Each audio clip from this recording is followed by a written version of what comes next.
Alright, I shot this video once. I'm going to do it again. I didn't like how it turned out, so let's get it. Home NetWerks bath fan with Bluetooth speaker, LED light, night light. Now I was at Lowe's like everybody else does. I see this thing. I've been wanting to put one in. Not so much this model, but wanting to put in a bath fan. Okay, so I go look at my options. I check price points, and this thing has features that nothing else even had. At least not at Lowe's. Let's see, it has first Bluetooth where you can put music in. Comes at that little grate. I was like, okay, all right then. Okay, now what else does it have? It has a switch that comes with it. So that comes with the thing. It's touch. So let's go over here and check it out. The switch has a power on, has a fan, a light. You can adjust the light and dim it. You have a night light and your Bluetooth. Okay, sounds awesome. So what's the issue? Why are we having problems with this? Okay, let's dive into that. The issue is the light itself and the features and options you have on it are pretty impressive. But you get home and what happens? Pull this thing out, okay, and you're like, huh, well, every light switch I install only has 3 screws.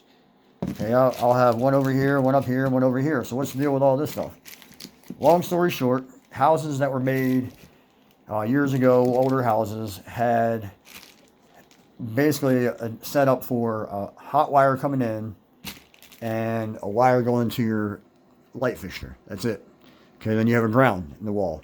These new fixtures, the way they're designing them, I guess code has changed to where behind the wall, all fixtures will have a neutral wire coming in.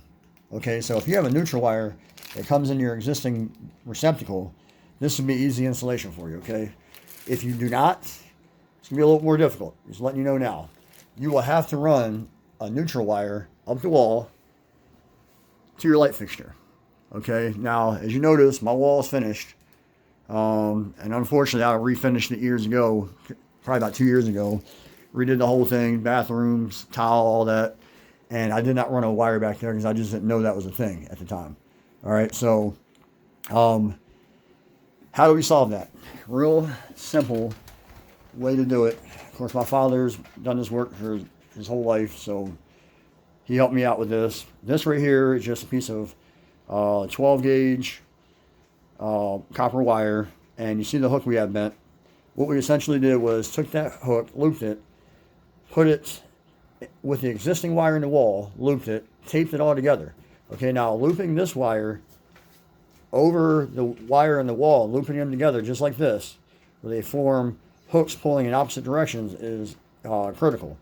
Because if you just take a flat piece of wire, let's say this is the end of the wire, and you just tape that to the wire in the wall and start trying to pull it through, it's going to pull loose, okay? So this is a neat little trick. We pulled the wire back up through the wall, then taped on did the same thing with the hook, taped on a neutral wire, and then we fed it back down into the box. Worked pretty good. This is surprisingly easy. That's also going to be determined on how big they drilled your hole when they did the initial wiring, okay? If they made a small hole and didn't drill the holes very big, maybe use a 1/2-inch spade bit, it can be an issue if you have more than one wire going through. But anyway, we pulled the neutral wire up through there and got us a neutral wire. Now, why is that important? Because in order for this light fixture to work, you have to have a hot wire coming into your black, and they're all labeled, all the wires. This wire is for power line connection only, which means that is your hot wire coming in, which, of course, if you're going to be doing this job, you need to understand electricity, or don't even fool with it. So you have a tester, okay, of course, you touch your wire in the wall, figure out which one's hot. Okay, once you know which one's hot, you turn the power off, then you test it again, make sure that it's dead, and you also know which one's your hot wire. Okay, because it may not be black. Okay, just know that now, and it could be another color. Now, again, if you've done electricity, done electrical work, you'd already know that. If you've not, you're going to get yourself in trouble with stuff like this. I would get somebody qualified to help you if you're going to do it. But anyway, so here's the red wire. Now, kind of confusing on that. What does that do? Okay, that red wire is essentially the line that goes to up the wall and to your fan. Okay, that's where that connects to. That's called your switch leg. For people that understand electrical work. Okay. Now the white wire is for the neutral we had to run. That's where it gets messed up, and that's where it gets confusing, because if you do not have that neutral ran, this light fixture switch, none of it will work. Okay, so you run a neutral up into the attic, and that neutral has got to tie into the neutrals that go back to your main box. Okay. Now, again, I'm trying to explain this simple, but the other problem is, for some people that don't understand electrical work, is that if you're doing this stuff and you don't understand basic electrical, you're probably not going to understand what I'm talking about in the first place. Okay, so again, simple, hot wire coming in, light going to your fixture, switch leg, neutral that has to tie into your neutrals for your house, and then your ground. Okay, what we did is, if you go up to the attic, we pulled these wires out, and in order for us to get our neutrals to work correctly, we put our neutral, which is a white wire in here. We got that up there, but the problem is, how do you get it back to your main house, back to the breaker box?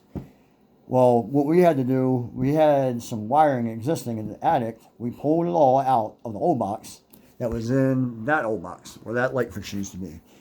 Then made a junction box in the ceiling. Okay, we tied this neutral wire into that junction box. That's what got us back to the panel. You're gonna have a black wire and a green wire. That's it. Now, once you have those hooked up and you go to test this light, let's say you get the switch hooked up, you got everything ran, you pulled your neutral, or you had an existing neutral, you have your fan motor in place, you have it mounted, and you're like, all right, now I'm going to do like most people do with old fixtures. You're going to test it, right? You're going to flip the switch or turn the switch on and say, all right, let me see if I got power. And nothing happens. And you're like, okay, what's the deal? Well, the way this is designed to work is, if you look at that fixture, okay, it cannot work until that panel with the shroud is actually plugged in to the housing. Okay, you got a black wire that runs from the shroud to the housing, and once they're plugged in together, this light will actually work. The whole fixture will work. Okay, so you put this up in there, and it's neat. Got a neat little feature. You got two little prongs on either side. You just pinch them together, put them up in the housing, and they spring open. Holds it in place, which is nice. Then you simply just push this housing up, and it holds it in place. Very, very easy. That part's very simple.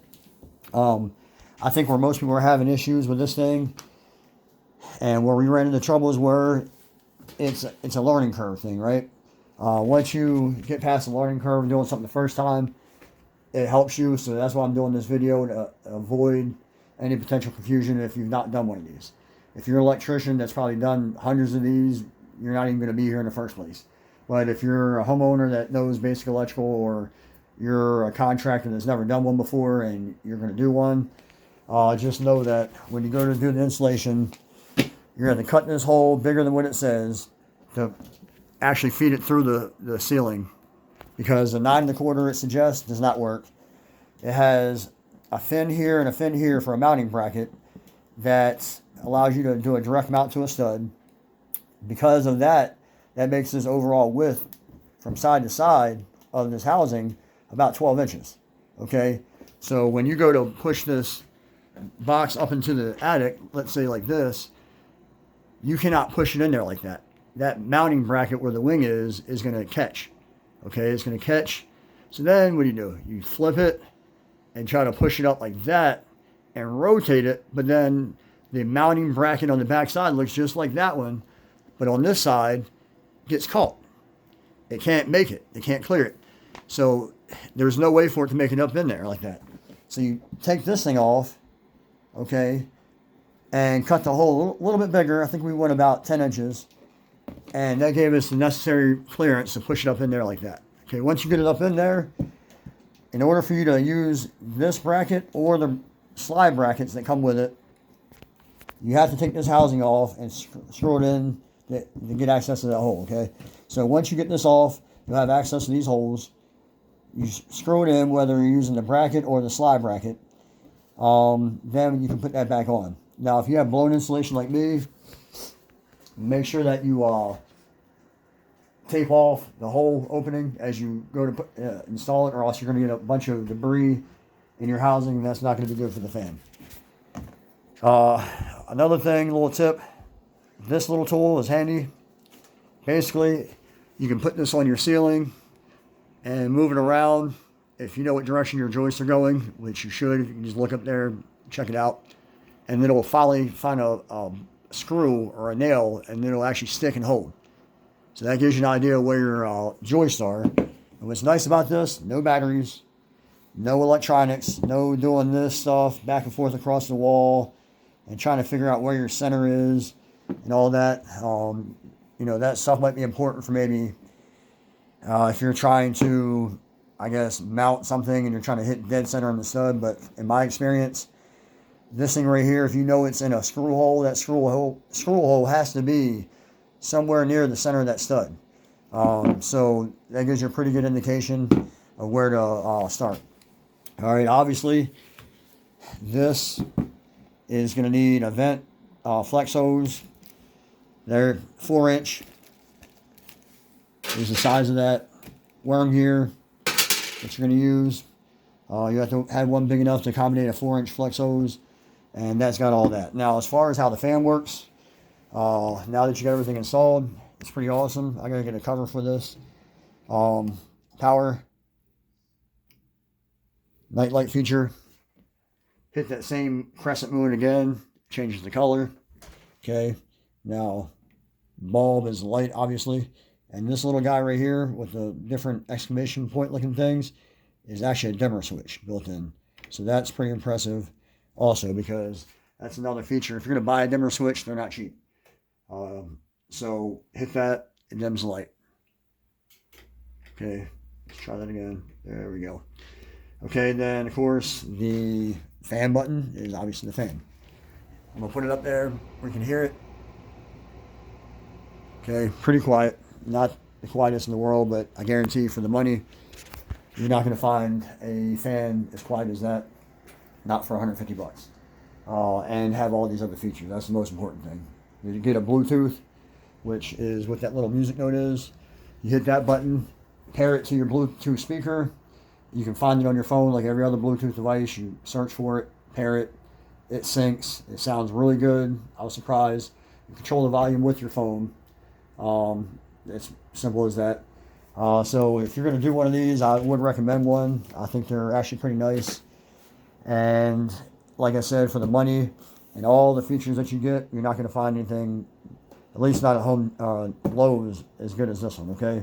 And in case y'all are wondering, this right here, we call her Susie.